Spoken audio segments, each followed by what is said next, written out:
Welcome to Infertility Stories, a podcast about what it's really like to go through infertility while you're still in it. Hosted by us, Miriam and Elisa, two women who became friends through years of trying to conceive. Coming up on today's episode. Over the past 2.5 years, having been told multiple times by different doctors, well-meaning friends and family, that I just need to relax, give it time, wait and see, trust the process essentially. It's the toxic positivity kind of side, like, oh, what happened? Everything is fine. Everything happens for a reason. Just relax. The other side of things is control everything. You have to be in control. You have to know what's happening. You have to make sure everything is happening in the right way. The experience of infertility can really make us confront just how out of control our lives really are, how beyond our own control and our own timelines and our own planning. I don't think it is possible to say, like, this is too much and this is too little, but it is about what do you feel in your body, in your mind? What are your thoughts? What does your intuition say? They require things like eating only rice and chicken for a day or cutting chunks of my hair off my head. And it's like, this is quite a lot to ask. And it takes something from you. It's also good to realize that we don't have to have all the answers and figure out all the diagnoses for us to be able to resolve it, for us to be able to get pregnant.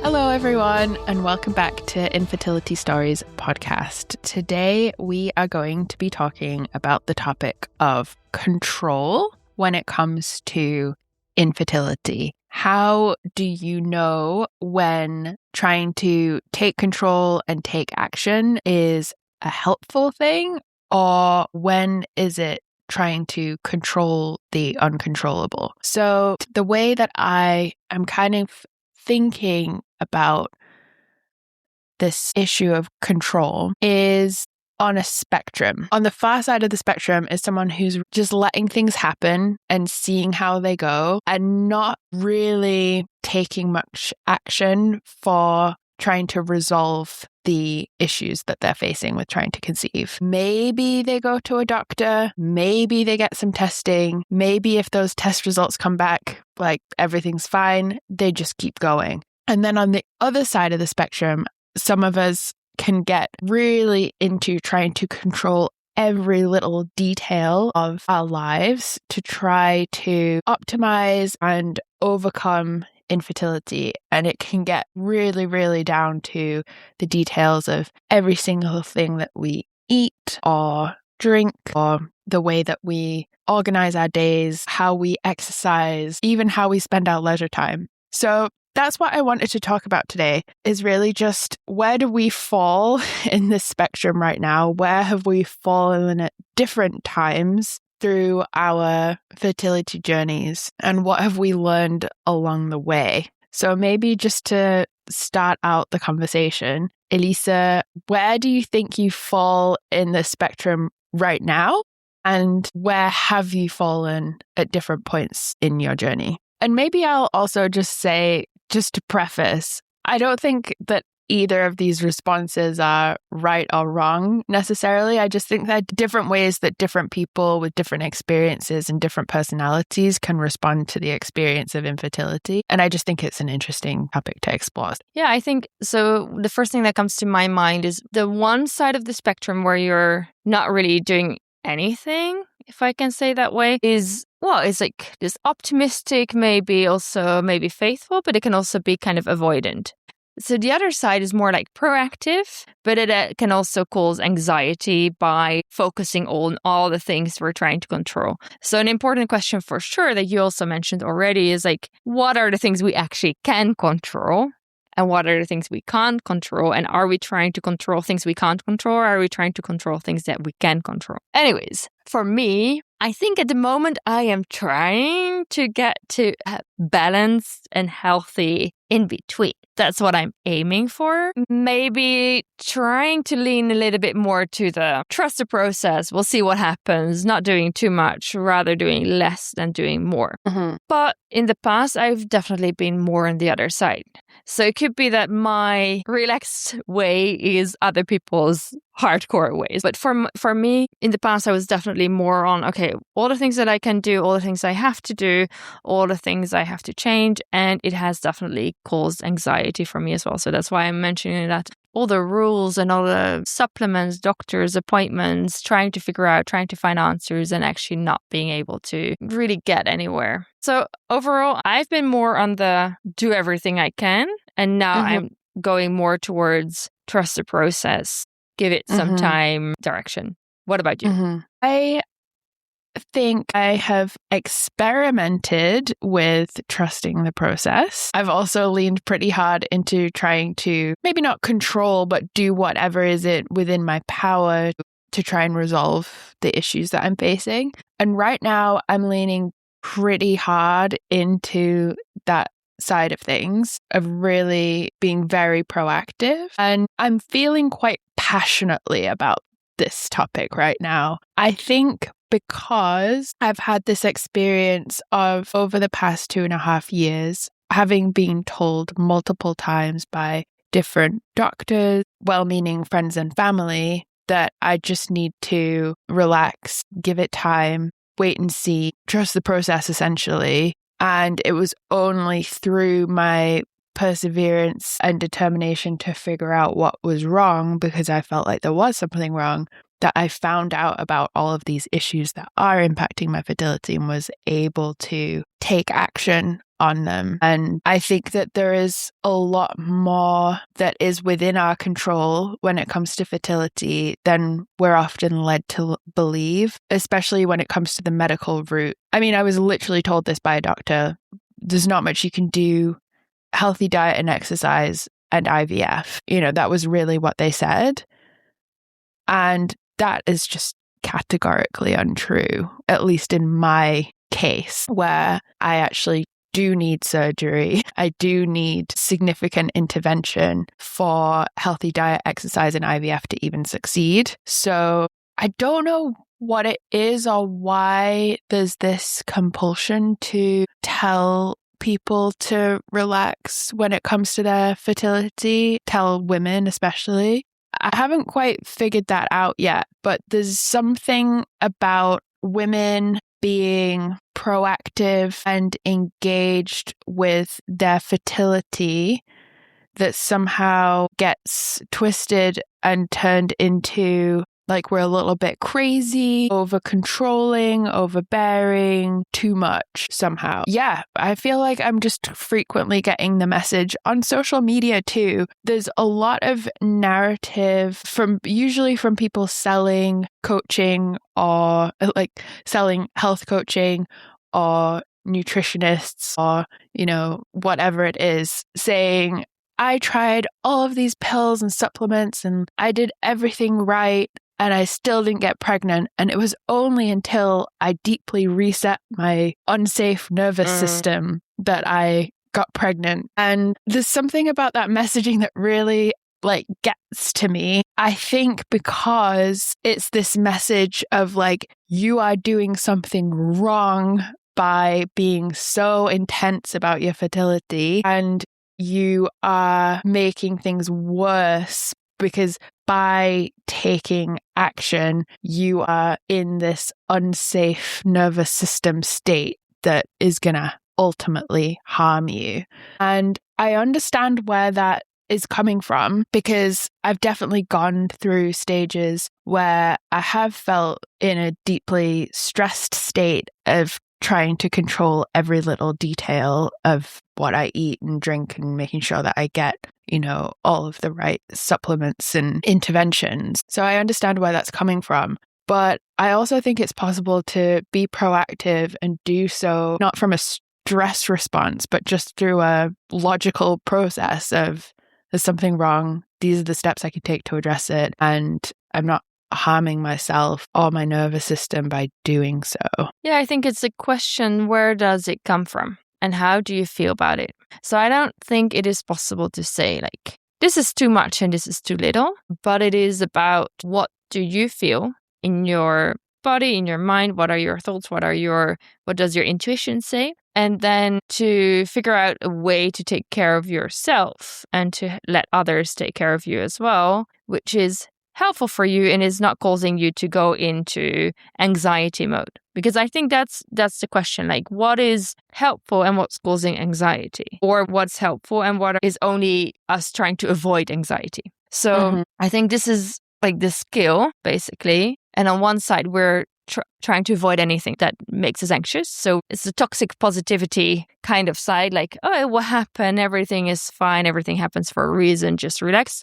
The other side of things is control everything. You have to be in control. You have to know what's happening. You have to make sure everything is happening in the right way. And if you don't breathe in the right way, then the egg is not going to get fertilized and you're not going to get pregnant this month. So if you're not pregnant this month, it means that you did something wrong. And I think those are the two ends of the spectrum. And the question is, how can you find a place where you feel like you are following your gut as well as the knowledge that you have? Because of course, it's not all just gut feeling, the knowledge that you have, and also doing it in a way that is actually caring and supportive instead of pushing or causing anxiety.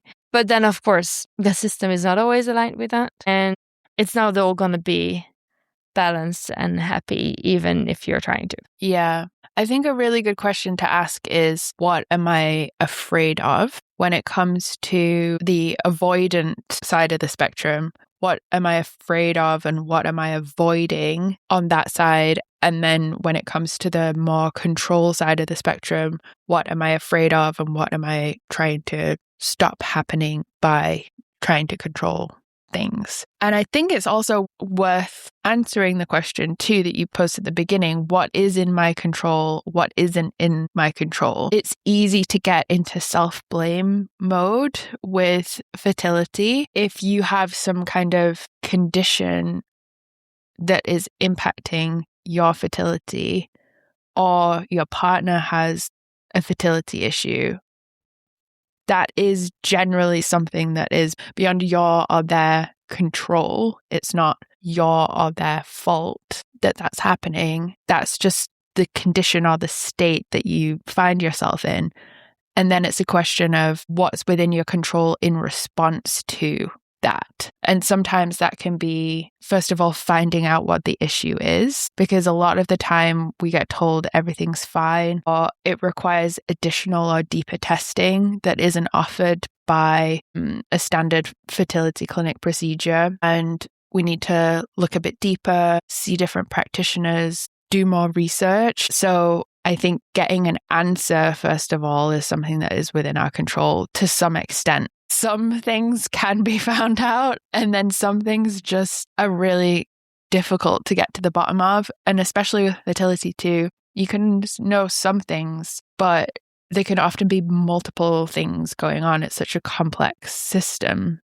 Yeah. So getting answers can be both within and without our control. And it can also be, I think, trying out the thought, I don't need to understand it all, or I don't need to understand or know exactly why this is happening or what's causing this for it to be resolved. So I think sometimes it's also good to realize that we don't have to have all the answers and figure out all the diagnoses for us to be able to resolve it, for us to be able to get pregnant. Some things also will resolve out of themselves. And I'm not saying that we should just always trust that everything will resolve out of itself, because I think easily years can go by in that way without any change, because actually nothing is changing. But then I also think it's definitely possible that you have a miscarriage or multiple miscarriages, and then suddenly you do get pregnant, or suddenly you do complete a healthy pregnancy. So it is also, sometimes things just happen. And we can't explain, also not in hindsight, like, okay, this is why. Yeah.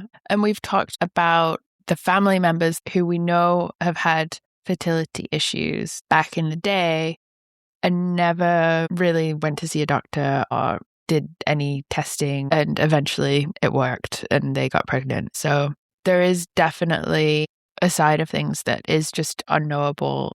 And I suppose on each side of the spectrum that we talked about, is that positive element of optimism on one side and proactivity on the other. And I'm wondering how we can kind of try and harness those positive elements of both in our approach, because I think they both have something really important to offer.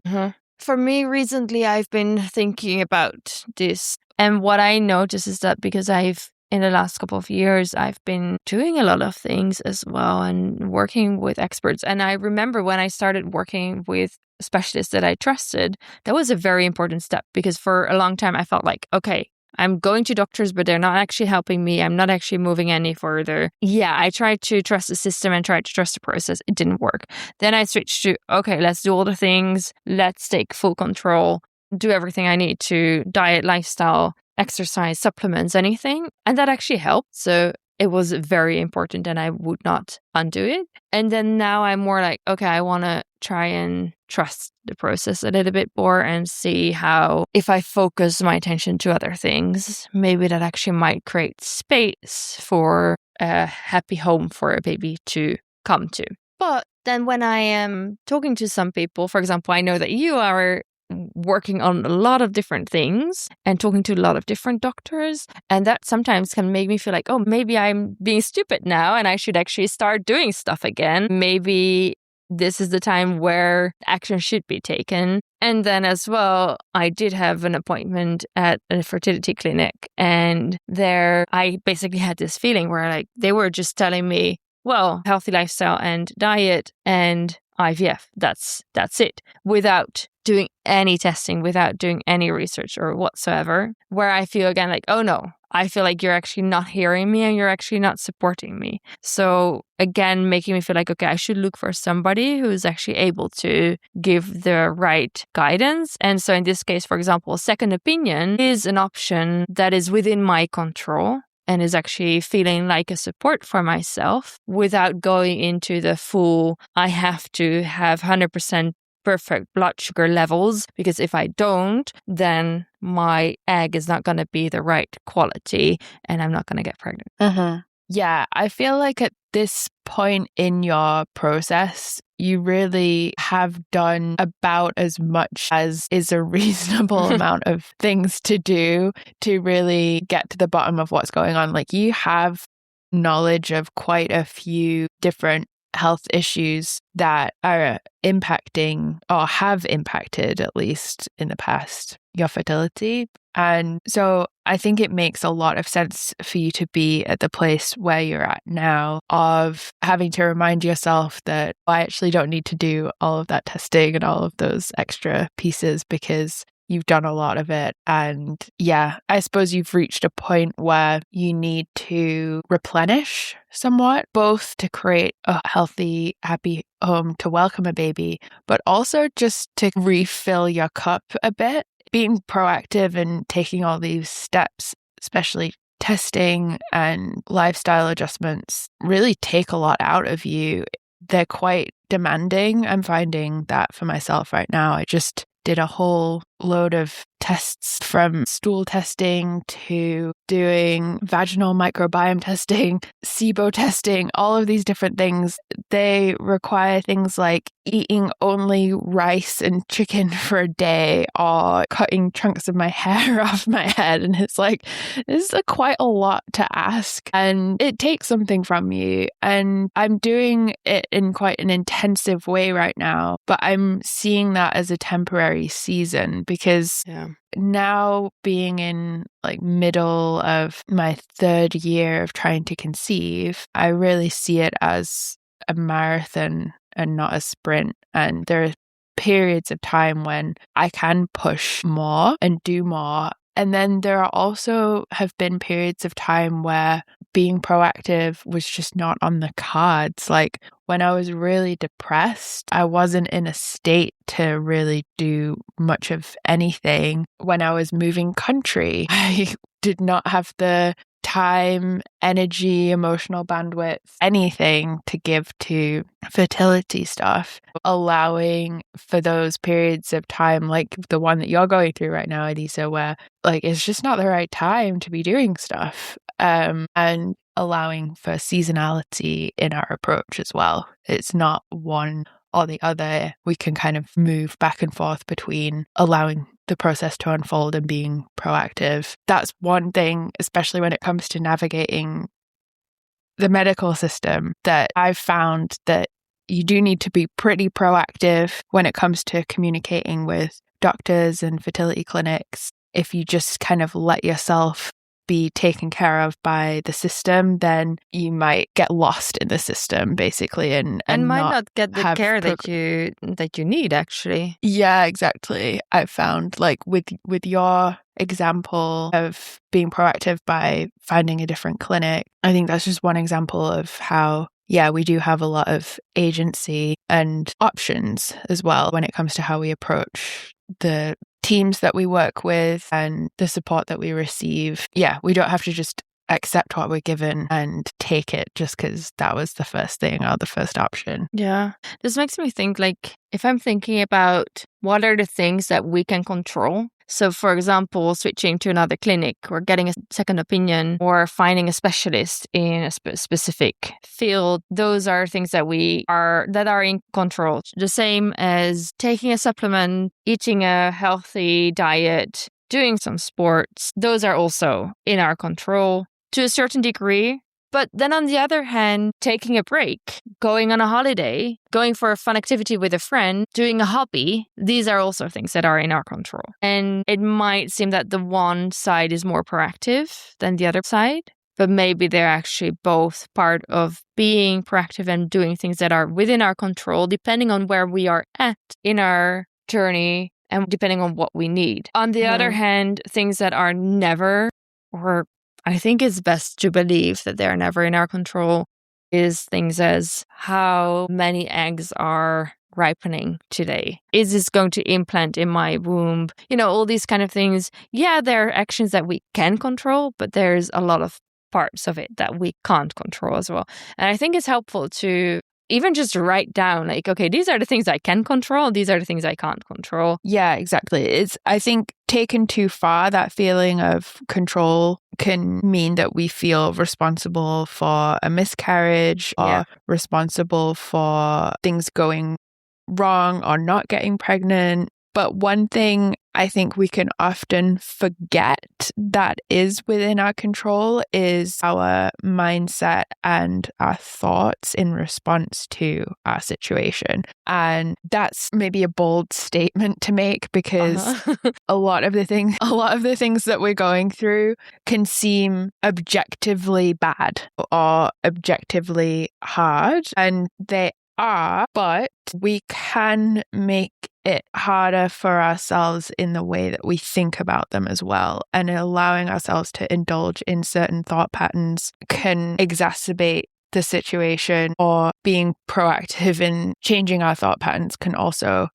help us get through certain situations more easily. And that's where using like cognitive behavioral therapy techniques or getting the support of a therapist can be really helpful, because it's easy to get stuck in catastrophizing, feeling like a victim, getting into social comparison, getting lost, I think, in the negativity. And that can be combined with chemical imbalances leading to anxiety or depression that need medical intervention. And that is something, again, that is within our control, that we can get support for, and we don't have to just suffer through it just because we're going through something hard. Like, you don't need, and I'm saying this from experience, like, you don't need to be depressed in response to your experience. It's something that can happen as a result of the experience, but you can also get support for that as well and work through it and get to the other side. So I think that's just another aspect of this experience. When we're faced with the experience of infertility, can really make us confront just how out of control our lives really are, how beyond our own control and our own timelines and our own planning. And that can lead to some really extreme reactions in our thought processes and our actions and our mental state as well. I think that's worth talking about too. Yeah, and I think that's also part of what our brain is doing, is we've learned that life is in our control. it turns out this thing is not in our control, but it feels like our brain is not ready to let go. So it's going to prove, okay, let's make it within our control. But at the same time, I think, like with many hard situations and challenging situations, like, for example, having a newborn baby, I think most people will say that's challenging. But there's individual differences. And then there's also things that you can do to reduce how challenging it is. And those are the things that are in control, such as asking for help, such as working on our mindset or talking to a therapist or going to a doctor. I think the first step is acknowledge it is hard. Yes, this is hard. And what can we do to make the situation less hard or less of a downward spiral? Yeah, because it is very easy to get into a state of denial of how difficult what we're going through is. Like, a lot of people will say that going through infertility was the hardest experience of their lives. And we don't want to downplay how significant this experience can be, how mind-altering and life-altering it can be. And it's from that basis that we're deciding how to respond and how to act. Just as it's incredibly difficult, and I'm not doing like a silver lining thing here, but I think there is a lot of transformative potential within the experience as well, that we need to be in the right headspace to be open to.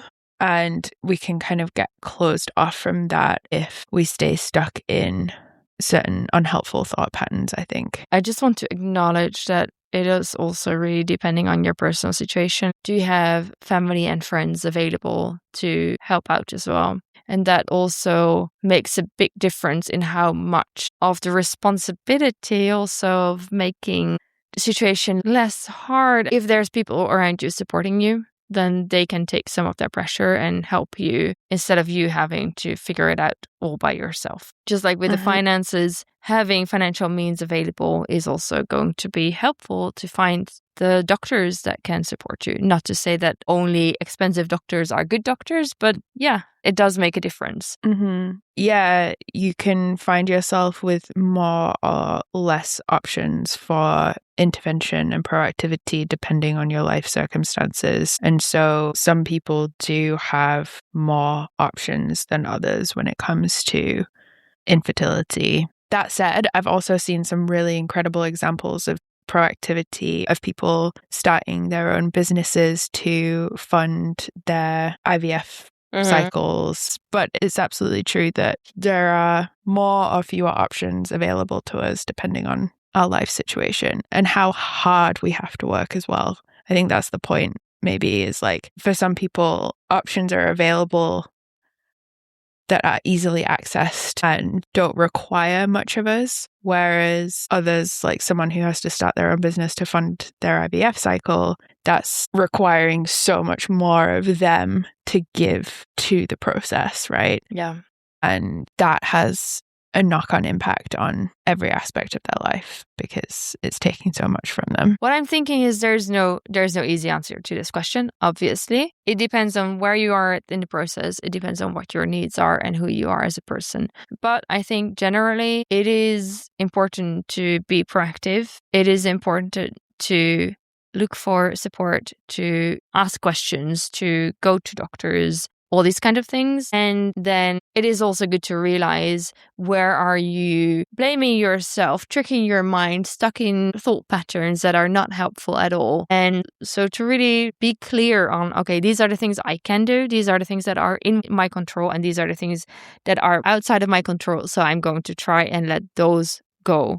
Yeah. And I think maybe a prompt for those of you listening, if you're open to it, is to do like Elisa suggested and come up with that list of things that are within your control, things that are not within your control, and really examine that list and question, is this thing that I think is within my control actually within my control? Is this thing that I think is outside my control actually outside my control? And then also just asking that question of, what are the things that I am most afraid of when it comes to infertility? What am I trying to control so that I avoid experiencing the thing that I'm most afraid of? What am I avoiding so that I don't have to confront what I'm most afraid of? And what happens if I accept that those things might happen? And how would I resource and support myself through that?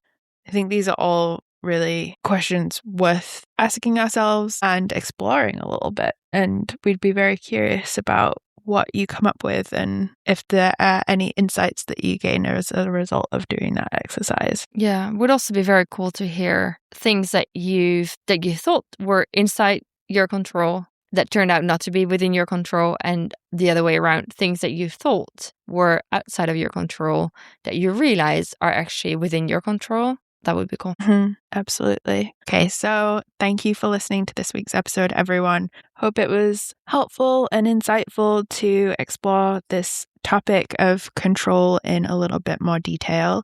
We'd love to hear your thoughts. If you want to leave us a comment, send us a message on Instagram, and we will look forward to chatting to you in our next episode. Yes, thank you so much for listening, and see you in 2 weeks. See you in 2 weeks. Bye, everyone. Bye. Thank you for listening to this episode. We hope you enjoyed it. If you did, please leave us a review on Apple Podcasts and Spotify, and share this podcast with a friend who is going through infertility. If you have any questions or would like to share your story on a future episode, please find us on Substack and Instagram. The links will be in the show notes. See you in 2 weeks.